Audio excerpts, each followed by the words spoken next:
Welcome to Hidden History. We're thrilled to have you here with us on this journey of exploration and discovery. This is a place where we delve into the unseen, the forgotten, the overlooked, those pockets of time that went unnoticed in the grand scale of human history. Like and subscribe for even more overlooked events in history that you won't find anywhere else. Have some hidden history you'd like for us to look into and share? Let us know in the comments. Now let's get to it. In the heart of Monferrato lies a tale of captivating allure, a narrative steeped in the echoes of time and the reminiscences of those long gone. This story is woven with gossamer threads of intrigue and mystery, a tapestry of events that cascade through the annals of history like a whispered secret from centuries past. The tale starts in the lush, verdant valleys of Monferrato, a place of breathtaking beauty and timeless charm. Nestled amid the rolling hills and sprawling vineyards is an ancient fortress. It sits atop the highest peak, standing tall, its stone facade weathered by the passage of countless seasons. It is here in this fortress that our tale begins. The story is about a man, a knight of exceptional mettle and unyielding spirit. A figure of commanding presence, he rose above the crowd, not just in stature but also in his actions. This was not just any knight. This was the knight, the first to stake a claim and hold sway over these lands. His name echoed in the winds of time. His deeds, however, are etched in the annals of history. He ruled with a firm hand, but also with a kind heart. He was loved by his people, respected by his enemies, and feared by those who dared to cross him. Through his reign, the knight brought prosperity and peace to Monferrato, a golden era that the locals still fondly remember. His legend lives on, passed down from generation to generation as a bedtime story, a fable, a teaching. But the knight's tale is more than just an epic saga of courage and triumph. It is a reflection of the spirit of Monferrato, a testament to the resilience of its people and their indomitable will. This is the legend of the knight who first held sway over these lands. Legend has it that the nobleman Aldeprando, accompanied by his pregnant wife, embarked on a journey to Rome to fulfill a vow. On their pilgrimage, they found themselves at the cusp of Cesadio, a village cradled by Aquiterme when the lady's time came. The local lords, upon hearing of their plight, welcomed them into their castle, providing refuge. Soon the castle echoed with the cries of a newborn whom they named Aleramo. After a brief hiatus, the couple decided to continue their pilgrimage, entrusting their child to a local nursemaid. As they ventured forward, fate played a cruel game, veiling their fate in an enigma. Whether they fell victim to a fatal disease or were ambushed by bandits remains a subject of the village folklore. Time passed and the nursemaid anticipated their return, but to no avail. Her life ebbed away, leaving Aleramo in the care of the Cesadio lords. They took him under their wing, grooming him, nourishing his spirit, and educating him in the ways of chivalry. He grew to be a beacon of virtue, a testament to their upbringing. Under their tutelage, he imbibed their values and principles, growing into a man of honor. His dedication and commitment to the feudal order didn't go unnoticed. On his 15th birthday, he was deemed worthy to serve as squire to one of the nobles at the court of Cesadio. Meanwhile, Emperor Otto I descended upon Lombardy to quell a rebellion stirred by the Brescian nobles. Amid the chaos, he sought the aid of loyal squires, requesting the nobles to provide promising candidates for his esteemed court.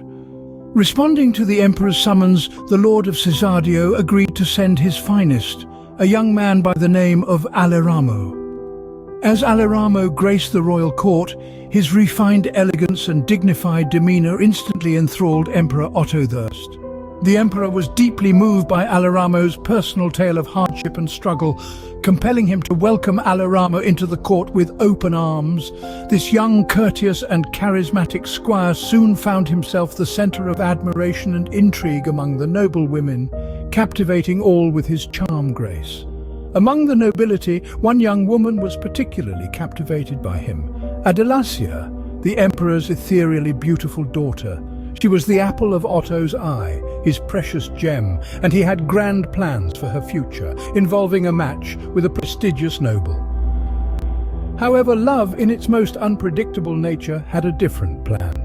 Adelasia and Aleramo, swept off their feet by each other, found themselves entwined in a profound love that transcended societal norms and expectations. In the face of their father's stern disapproval, the strength of their love remained undeterred. Their passion for each other intensified, drawing them into a whirlwind romance. Despite their father's disapproval, love blossoms between the two, leading them to elope under the cover of night. Their love blossomed so deeply that Adelasia could not bear the thought of separation. Desperate to escape her father's disapproval, she convinced Aleramo to abscond from the court. Bravely, they fled under the cloak of night on 2 horses. Otto, enraged, sent his men after the star-crossed lovers. They sought sanctuary in the heart of the Apennine Mountains, familiar territory for Aleramo. Once a hunting ground for the lords of Cesadio, it now served as their refuge.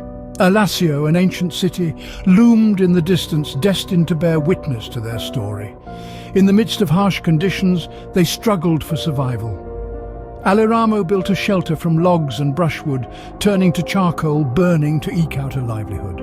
Adelasia, with her embroidery skills, traded her creations for necessities.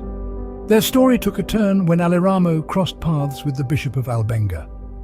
Recognizing Aleramo's potential, the bishop welcomed him with open arms into the community.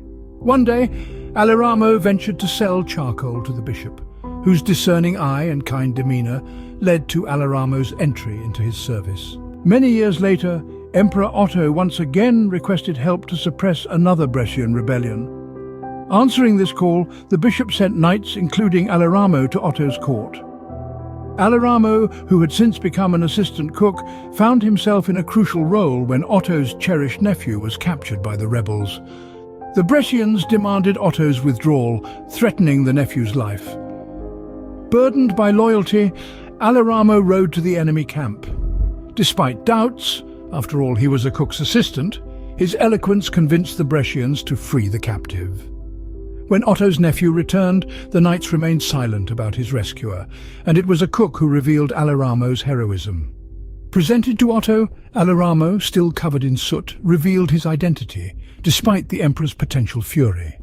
Otto, moved by Aleramo's story, welcomed him warmly rather than displaying anger. He then summoned Adelasia and his unknown grandchildren. The couple had become parents to 4 children, all strangers to Otto. The emperor didn't hesitate to honor his son-in-law and grandchildren by granting them knighthood. He bestowed upon them a red and white shield, symbolizing bravery and loyalty, marking all descendants of Aleramo. As a sign of respect and harmony, Otto granted his son-in-law the title of Marquis.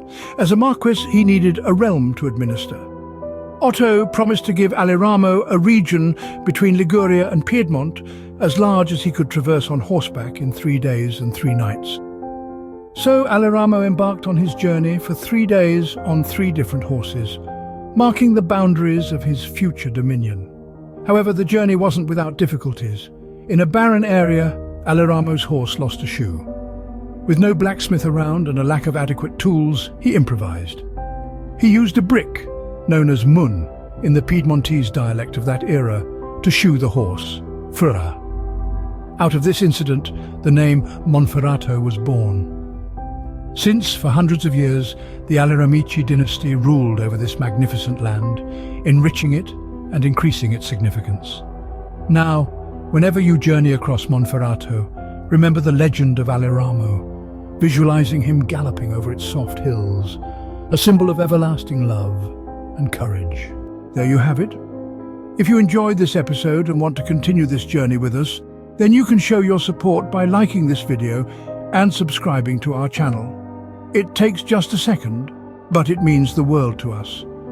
Your support helps us create more content and helps us reach more history enthusiasts like you. Till next time, when we explore even more hidden history.